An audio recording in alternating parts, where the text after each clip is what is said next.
денешната пресконференција е свикана се со цел ВМРО-ДПМНЕ да апелира до членовите на Социјалдемократскиот сојуз, до членовите на Социјалдемократската младина да се ангажираат кај нивните функционери и да ги замолат по високите партиски структури да не ги блокираат законите кои што се во интерес на пензионерите, на социјалните категории, на слепите лица.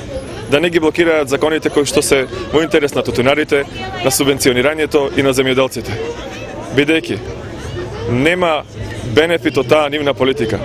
Време е да го сменат својот начин на кампања, да не одат со долна, со ниска кампања, туку конкретно да ги слушнеме нивните проекти, нивните предлози.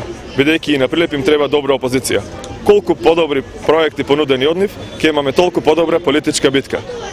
Со овакви шпекулации, со манипулации и со кочење на закони кои што им помагаат на пензионерите, во Социјалдемократскиот сојуз нема да има просперитет. Да подсетиме, владата на ВМРО-ДПМНЕ во последните години ги изголеми пензиите за 36%. Донесена е одлука, линеарно истите да се зголемат за 550 денари од месец март. Но сето ова е обструирано од Социјалдемократскиот сојуз.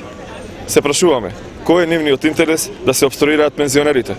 Зарем повторно сакаат да ги казнат, бидејќи знаете дека во време на нивната влада пензиите беа намалени за 8%, бидејќи како што рече тогаш нивниот лидер, ако ги зголемиме пензиите или ако не ги намалиме пензиите, нивниот брод ќе потонел.